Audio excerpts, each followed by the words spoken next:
সুলাইমানের বৈশিষ্ট্যসমূহ। দাউদ আলাইহিসসালামের ন্যায় সুলাইমান আলাইহিসসালামকেও আল্লাহ বিশেষ কিছু বৈশিষ্ট্য দান করেছিলেন, যা আর কাউকে দান করেননি। যেমন ১. বায়ুপ্রবাহ অনুগত হওয়া, ২. তামাকে তরল ধাতুতে পরিণত করা, ৩. জিনকে অধীনস্থ করা, ৪. পক্ষীকুলকে অনুগত করা, ৫. পিপিলিকার ভাষা বোঝা, ৬. অতুলনীয় সাম্রাজ্য দান করা, ৭. প্রাপ্ত অনুগ্রহ রাজির হিসাব না রাখার অনুমতি পাওয়া। নিম্নে বিস্তারিতভাবে বর্ণিত হল। ১. বায়ুপ্রবাহকে তার অনুগত করে দেওয়া হয়েছিল। তার হুকুম মতো বায়ু তাকে তার ইচ্ছামতো স্থানে বহন করে নিয়ে যেত। তিনি সদল বলে বায়ুর পিঠে নিজ সিংহাসনে সবার হয়ে ২ মাসের পথ একদিনে পৌঁছে যেতেন। যেমন আল্লাহ বলেন, ওয়ালি সুলাইমানা রিহা গুদু উহা শাহরুং ওয়ারা উহা শাহর, এবং আমি সুলাইমানের অধীন করে দিয়েছিলাম বায়ুকে, যা সকালে ১ মাসের পথ ও বিকালে ১ মাসের পথ অতিক্রম করছে। সূরা সাবা পুরো নাম্বার ৩৪ আয়াত নাম্বার ১২। উল্লেখ্য যে ইবনু আব্বাসের নামে যে কথা বর্ণিত হয়েছে যে মানুষ ও জিনের ৪ লক্ষ আসন বিশিষ্ট বিশাল বহর নিয়ে সুলাইমান বায়ুপ্রবাহে যাত্রা করতেন এবং সারা পথ সালাতে রত থাকতেন ও এই মহা নেমত প্রদানের জন্য আল্লাহর শুকরিয়া আদায় করতেন। এত দ্রুত চলা সত্ত্বেও বায়ু তরঙ্গে তাদের উপরে কোনরূপ চাপ সৃষ্টি হতো না, এবং রোদ বৃষ্টি থেকে রক্ষার জন্য মাথার উপর দিয়ে লাখ লাখ পাখি তাদেরকে ছায়া করে যেত ইত্যাদি যেসব কথা তাফসিরের কেতাবসমূহে বর্ণিত হয়েছে তার সবই ভিত্তিহীন ইসরায়েলি উপকথা মাত্র।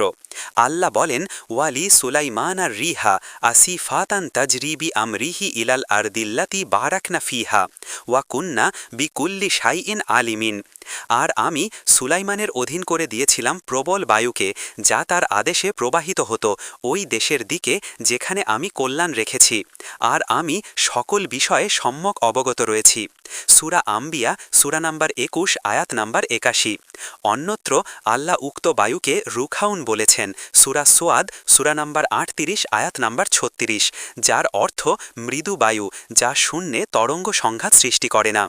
আসিফাতুন ও রুখাউন দুটি বিশেষণের সমন্বয় এভাবে হতে পারে যে কোনরূপ তরঙ্গ সংঘাত সৃষ্টি না করে তীব্র বেগে বায়ু প্রবাহিত হওয়াটা ছিল আল্লাহর বিশেষ রহমত এবং সুলাইমানের অন্যতম মুর্জেজা। উল্লেখ্য যে হাসান বাসরির নামে যে কথা বলা হয়ে থাকে যে একদিন ঘোড়া তদারকি করতে গিয়ে সুলাইমানের আসরের সালাত কাজা হয়ে যায়। সেই ক্ষোভে তিনি সব ঘোড়া জবেহ করে দেন।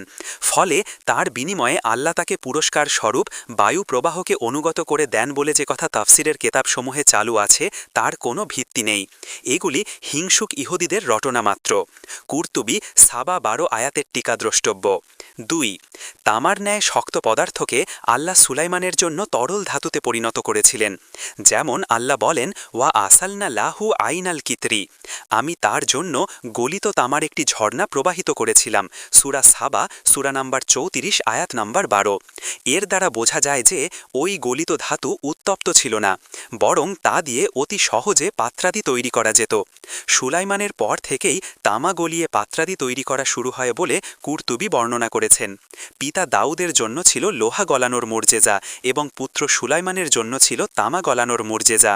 আর এজন্যেই আয়াতের শেষে আল্লাহ বলেন, ইমালু আলা দাউদা শুকরৌ ওয়া কলিলুম মিন ইবাদিয়াশ শাকুর। হে দাউদ পরিবার, কৃতজ্ঞতা সহকারে তোমরা কাজ করে যাও। বস্তুত আমার বান্দাদের মধ্যে অল্প সংখ্যকই কৃতজ্ঞ। সূরা সাবা ৩৪ নম্বর সূরা আয়াত নম্বর ১৩। ক. দাউদ আলাইহিস সালামের জন্য আল্লাহ তাআলা সর্বাধিক শক্ত ও ঘন পদার্থ লোহাকে নরম ও সুউচ্চ পর্বতমালাকে অনুগত করে দিয়েছিলেন। পক্ষান্তরে সুলাইমান আলাইহিস সালামের জন্য আল্লাহ শক্ত তামাকে গলানো এবং বায়ু, জিন ইত্যাদি এমন সূক্ষ্মাতি সূক্ষ্ম বস্তুকে অনুগত করে দিয়েছিলেন যা চোখেও দেখা যায় না।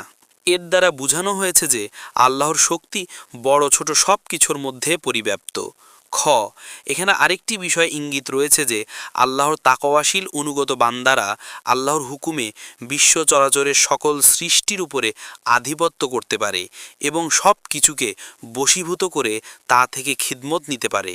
এই কাহিনীর পরবর্তী পর্ব পেতে অপেক্ষা করুন। ধন্যবাদ।